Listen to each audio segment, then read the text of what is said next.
Hi hello welcome to my YouTube channel. இன்றைக்கி நம்ம சூப்பராக நல்லா டேஸ்டியாக ஒரு ஃபிஷ் கறி பண்ண போகிறோம்.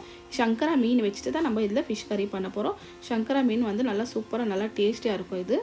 இந்த சங்கரா ஃபிஷ்ஷில் வந்து நம்ம ஃபஸ்ட்டு ஒரு மேரினேஷன் பண்ணிவிட்டு அதுக்கப்புறமா நம்ம கிரேவி பண்ண போகிறோம். இந்த கிரேவிக்கு நம்ம வந்து பியூரி தான் யூஸ் பண்ண போகிறோம். ஆனியன் பேஸ்ட் ஆகட்டும், அப்புறமா டொமேட்டோ, அப்புறமா கோகோனட் எல்லாமே சேர்த்து நம்ம பண்ண போகிறோம். வாங்க பார்க்கலாம் இதுக்கு தேவையான பொருள் என்னென்னு பாருங்க. 1 kg வந்து சங்கரா ஃபிஷ் இருக்குது. க்ளீனாக கழுவி எடுத்து வச்சுருக்கிறேன். இதுக்கு தேவையான பொருள் காமிச்சிடறேன் என்னன்னுட்டுன்னு. 2 பெரிய சைஸு குழம்புளி எடுத்து ஊற வச்சு வச்சுருக்கிறோம் சுடு தண்ணியில். அப்புறமா ஒரு 2 டொமேட்டோ, அப்புறமா கொஞ்சோண்டு தேங்காய் எடுத்து வச்சுருக்கிறேன். ஒரு பாதி பாகத்தில் விட 1/4 பாகம் தேங்காய் எடுத்து இந்த தேங்காவும் தக்காளியும் 2 அரைச்சி வச்சுருக்கிறோம். 2 டொமேட்டோ 1/4 பாகம் தேங்காய் அரைச்சி வச்சுருக்கிறோம். ஒரு பெரிய ஆனியன் வந்து பேஸ்ட் பண்ணி வச்சுருக்கிறேன். ஒரு சொல பூண்டு வந்து சின்ன சின்னதாக கட் பண்ணி வச்சுருக்கிறேன். மசாலையில் காமிச்சிடுறேன் என்னன்னுட்டுன்னு. 2 டீஸ்பூன் வந்து தனியா பவுடரு, 1 டீஸ்பூன் வந்து காஷ்மீரி சில்லி பவுடர் இருக்குது, 1 டீஸ்பூன் வந்து ரெகுலர் சில்லி பவுடர், 1/4 டீஸ்பூன் வந்து டர்மரிக் இருக்குது. இது உள்ளவே இருக்குது. காஷ்மீரி சில்லி பவுடர் 1 டீஸ்பூன் வந்து இது மேரினேஷன் பண்ணுறதுக்கு இப்போ காமிக்கிறேன். கல்லுப்பு எடுத்து வச்சுருக்கிறோம் நம்ம தேவையளவு. 1 டீஸ்பூன் வந்து வினிகரு, கொஞ்சம் வெந்தயம் தாளிக்கிறதுக்கு, 3 க்ரீன் சில்லி, 4 க்ரீன் சில்லி, கொஞ்சம் கருவேப்பிலை, கொஞ்சம் கொத்தமல்லி லாஸ்ட்டில் சேர்க்குறதுக்கு. இப்போ வந்து ஃபிஷ்ஷு நம்ம மிக்ஸ் பண்ணிக்கலாம். பாருங்க, 1 டீஸ்பூன் அளவு வினிகர் சேர்த்துக்கலாம். அப்போ காஷ்மீரி சில்லி பவுடர் காரத்துக்கு தான், இது காரம் இல்லை கலருக்கு தான். ஏன்னா சும்மா ஃபிஷ்ஷில் கொஞ்சம் நம்ம ஒரு 1/2 hour அளவு இல்லை கொழும்பு செய்கிற வரைக்கும் நம்ம மேரினேஷன் பண்ணி வச்சா கொஞ்சம் நல்லாயிருக்கும். ஃபிஷ் அப்படியே சப்புன்னு இருக்காத. கொஞ்சம் உப்பு சேர்த்துக்கலாம், கல் உப்பு சேர்த்து மிக்ஸ் பண்ணி வச்சுக்கலாம். இது வெறும் கலருக்கோசரம் தான் இது மிக்ஸ் பண்ணி வைக்கிறது. காரப்பொடி வந்து நம்ம கொழும்பில் சேர்க்கலாம். ஃபுல்லாக நல்லா உள்ளெல்லாம் மேலெல்லாம் நல்லா மிக்ஸ் பண்ணி வச்சிடலாம். பாருங்க, நல்லா மசாலா எல்லாமே உள்ள எல்லாம் மேலெல்லாம் நல்லா அப்ளை பண்ணிட்டோம். சும்மா வெறும் மீன் கொழும்பு மீன் போடுறதோட கொஞ்சம் இப்படி மசாலா அப்ளை பண்ணி வச்சுட்டாக்கா கொஞ்சம் நல்லா இருக்கும். இப்போ நம்ம மீன் கொழும்பு பண்ணுறது பார்த்துக்கலாம். பாருங்க, ஒரு கடாய் வச்சுட்டு அதில் கொஞ்சம் நம்ம ஆயில் சேர்த்துக்கலாம். கோகோனட் ஆயில் தான் சேர்த்துக்கிறேன். கொஞ்சமாக மீன் தாளிக்கிறது கொஞ்சம் அதிகமாக இருந்தாலே நல்லாயிருக்கும் மீன் குழம்புக்கு. பாருங்கள், எண்ணெய் கொஞ்சம் நல்லா காஞ்சணும். வெந்தயம் சேர்த்துக்கலாம். வெந்தயம் 2 நிமிஷம் விட்டுலாம். நல்லா வெடிச்சோன்னே அதுக்கு மேலவே பூண்டு கட் பண்ணி வச்சுக்கிற பூண்டு சேர்த்துக்கலாம்.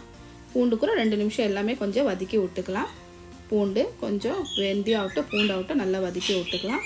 பாருங்கள், கொஞ்சம் ப்ரௌன் ஆகட்டும். அதுக்கு மேலவே நம்ம கருவேப்பிலை சேர்த்துக்கலாம். பாருங்கள், இதுக்கு காமிச்சுக்கிறவங்கக்கிட்ட கருவேப்பிலை கொஞ்சமாக, அதுக்கு மேலவே க்ரீன் சில்லி கூட சேர்த்துக்கலாம். சேர்த்துட்டு கொஞ்சம் நல்லா வதக்கி விட்டுடலாம். இதிலே சேர்த்து 4 கட் பண்ணி வச்சுக்கிறேன். அவ்வளோ 4 இருந்தால் போதும். இப்போ நல்லா வதக்கி விட்டுக்கலாம். கொஞ்சம் இந்த க்ரீன் சில்லி ஆகட்டும், கருவேப்பிலை ஆகட்டும், பூண்டாகட்டும் எல்லாமே கொஞ்சம் நல்லா வதங்கட்டும். ஒரு 2 நிமிஷம் அளவு நல்லா வதங்கட்டும். வதங்கிட்டு இது கொஞ்சம் பச்சை வாசனை நல்லா போகட்டும். நல்லா இதில் இதுக்கு மேலே நம்ம ஆனியன் பேஸ்ட் பண்ணி வச்சுக்கிறோம் இல்லைங்களா, அந்த பேஸ்ட்டு சேர்த்துக்கலாம். நீங்கள் பேஸ்ட்டு பண்ணி வச்சுக்கின்னு சேர்த்துக்கினா நல்லாயிருக்கும். கட் பண்ணி ஆகுது கூட நீங்கள் சேர்த்துக்கோங்க. இல்லை பேஸ்ட்டு பண்ணால் கொஞ்சம் கிரேவி கொஞ்சம் நல்லாயிருக்கும். அதுக்கோசரம் தான். இப்போ இது நல்லா வதக்கி விட்டுக்கலாம். ஆனியன் பேஸ்ட்டு பச்சை வாசனை போகிற வரைக்கும் நல்லா வதக்கினா இதில் கொஞ்சம் எண்ணெயெல்லாம் நல்லா பிரிஞ்சு வரட்டும். ஒரு 2-3 நிமிஷம் வரைக்கும் நல்லா வதக்கி விட்டுக்கலாம். பாருங்கள், இந்த அளவுக்கு வதக்கிக்கணும். இதுக்கு மேலே நம்ம இப்போ பேஸ்ட் பண்ணி வச்சுக்கிறோம் இல்லைங்க, டொமேட்டோ பியூரியும் கொஞ்சம் கோகோனட் இதில் சேர்த்துருக்குறோம். அந்த கோகோனட்டு 2மே சேர்த்து இதில் மிக்ஸ் பண்ணிக்கலாம். மிக்ஸ் பண்ணிவிட்டு இதுக்குற பச்சை வாசனை போகிற வரைக்கும் நம்ம நல்லா வதக்கி விட்டுக்கலாம். ஒரு 5 நிமிஷத்தில் பச்சை வாசனை நல்லா போயிடும். பாருங்கள், இந்த அளவுக்கு பாருங்கள் கலரெல்லாம் நல்லா சேஞ்ச் ஆகிட்டுக்குது. கொஞ்சம் எண்ணெய்லாம் நல்லா பிரிஞ்சு வந்துக்குது. இதுக்கு மேலே இருக்கிற மசாலாங்கள்லாம் சேர்த்துக்கலாம். Chilli powder, turmeric powder, coriander powder, இது 3 சேர்த்துக்கலாம். சேர்த்துட்டு கொஞ்சம் நல்லா இதுக்குற பச்சை வாசனை போகிற வரைக்கும் நல்லா வதக்கி விட்டுக்கலாம். ஃபுல்லாக கொஞ்சம் சேஞ்ச் ஆகட்டும். ஒரு 5 நிமிஷம் வரைக்கும் நல்லா வதக்கிடலாம். பச்சை வாசனை நல்லா போயிடும் 5 நிமிஷம் வரைக்கும். பாருங்கள், ஒரு 5 நிமிஷம் நல்லா வதக்கிட்டோம். பச்சை வாசனை எல்லாம் நல்லா போயிடுச்சு. இந்த அளவுக்கு இருந்தால் போதும். கொஞ்சம் இதில் நம்ம தண்ணி சேர்த்துக்கலாம். ஏன்னா நம்ம தண்ணி அப்போ சேர்க்கல. பாருங்கள், எவ்வளோ வேணும் கொஞ்சம் கொஞ்சமாக தண்ணி சேர்த்து நம்ம மிக்ஸ் பண்ணிக்கலாம். கொஞ்சம் கிரேவி திக்காகிற மாதிரி பண்ணிக்கலாம். இப்போ நல்லா மிக்ஸ் பண்ணி விட்டுக்கலாம். மிக்ஸ் பண்ணணும். கொஞ்சம் இதில் டொமேட்டோ பியூரி எல்லாமே கொஞ்சம் பச்சை வாசனை எல்லாம் போயிடுச்சிங்களா, அது வரைக்கும் கொஞ்சம் நல்லா மிக்ஸ் பண்ணிவிட்டு ஒரு 2-3 நிமிஷம் வரைக்கும் நம்ம நல்லா மூடி வைக்கலாம். மூடி வச்சாக்கா கொஞ்சம் இந்த பச்சை வாசனைலாம் நல்லா போயிடும். பாருங்கள், எண்ணெயெல்லாம் நல்லா பிரிஞ்சு வந்துக்குது. இந்த அளவுக்கு எண்ணெய் பிரிஞ்சு வந்தால் போதும். இன்னும் கொஞ்சம் நல்லா மிக்ஸ் பண்ணி விடலாம். ஃபுல்லாக பாருங்கள், எண்ணெய் எல்லாம் நல்லா வந்ததுனால கொஞ்சம் கலரெல்லாம் நல்லா சேஞ்ச் ஆனதுனால இந்த மீன் குழம்புக்கு ரொம்ப நல்லாயிருக்கும். இந்த கிரேவி பியூரி பண்ணி சேர்க்கறதுனால எல்லாமே கொஞ்சம் நல்லாயிருக்கும். அப்படியே சேர்த்தா கூட நல்லாயிருக்கும். உங்களுக்கு எப்படி விருப்பம் இருக்குதோ இன்னும் கொஞ்சம் தண்ணி சேர்த்துக்கலாம். நம்ம ஒரு கப் அளவு தண்ணி எடுத்து வச்சுருந்தோம். இதுக்கு மேலே நம்ம கோடம்புளி இருக்குது இல்லைங்களா, கோடம்புளி இதுக்குள்ளே சேர்த்துக்கலாம். இதில் கோடம்புளி சேர்த்தா தான் நல்லாயிருக்கும். இந்த கோடம்புளியில் வந்து ரொம்ப பெனிஃபிட்ஸ் இருக்குது. வெயிட் லாஸ்க்கு ரொம்ப நல்லது. இந்த கோடம்புளி நார்மலாகவே நீங்கள் டெய்லி சுடு தண்ணியில் நைட்டில் ஊற வச்சுட்டு காலைல ஒரு கிளாஸ் குடிச்சிங்கனாக்கா வெயிட் லாஸ் ரொம்ப நல்லாயிருக்கும். பாருங்கள், இந்த அளவுக்கு மிக்ஸ் பண்ணி விட்டுக்கலாம். இதுக்கு மேலே இன்னும் கொஞ்சம் தண்ணி இப்போவே சேர்த்துக்கலாம், எவ்வளோ வேணுமோ தண்ணி. இதில் 3 கப் அளவு நான் தண்ணி சேர்த்துக்கினேன். நல்லா மிக்ஸ் பண்ணி விட்டுக்கலாம். ஃபுல்லாக இந்த கோடம்புளி ஆகட்டும், இந்த மசாலா ஆகட்டும், நல்லாமே எல்லாம் மிக்ஸ் ஆகிடுச்சு. பாருங்கள், இந்த அளவுக்கு திக்கு இருந்தால் போதும். இதுக்கு மேலே நம்ம உப்பு சேர்த்துக்கலாம். உப்பு எவ்வளோ தேவை இருக்குதோ அவ்வளோ கல்லுப்பு பார்த்து சேர்த்துக்கோங்க. சேர்த்துக்கினாக்கா போதும். இதுக்கு மேலே செக் பண்ணி பார்த்துக்கோங்க உப்பு. இதுக்கு மேலே 2 நிமிஷம் நம்ம மூடி வைக்கலாம், ஒரு 5 நிமிஷம் மூடி வைக்கலாம். ஏன்னா இது நல்லா கொதி வரட்டும். நல்லா கொதிச்சுன்னா அதுக்கு மேலே நம்ம மீன் சேர்த்துக்கலாம். இப்போது 5 நிமிஷம் நல்லா கொதி வந்துடுச்சு.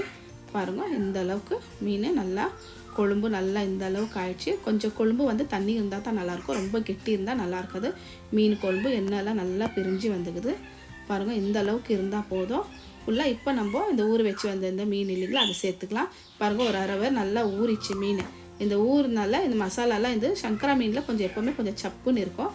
அதுக்கு இந்த மாதிரி ஊற வச்சுட்டு நம்ம எடுத்து செஞ்சோன்னாக்கா நல்லா டேஸ்ட்டாக இருக்கும். சில்லி பவுட்ரு வேறு ஜாஸ்தியாக சில்லி பவுடர் தான் நம்ம சேர்த்துக்கிறோம். டர்மரிக் பவுடர், வினிகர் வந்து உப்பு காரம் புளிப்பு எல்லாமே நல்லா இதில் நல்லா பிடிக்கும். அதுக்கோசரம் தான் இப்போ நல்லாமே கொஞ்சம் இந்த மாதிரி சென்டரில் ப்ரெஸ் பண்ணி விடலாம். மீன் ஒடியாத மாதிரி கொஞ்சம் எல்லாமே உள்ளே மூடி வச்சுனாக்கா நல்லா இதில் மீனில் மசாலா பிடிக்கும். இதுக்கு மேலே நம்ம கொத்தமல்லி சேர்த்துக்கலாம், கட் பண்ணி வச்சுக்கிறது. இப்போ நம்ம மூடி ஒரு 5 நிமிஷம் விட்டுடலாம், ஜாஸ்தி வேணாம். ஏன்னா சங்கரா மீன் ஜல்தி ஒழிஞ்சிடும். அதுக்கோசரம் ஒரு 5 நிமிஷம் மூடி வச்சா போதும்.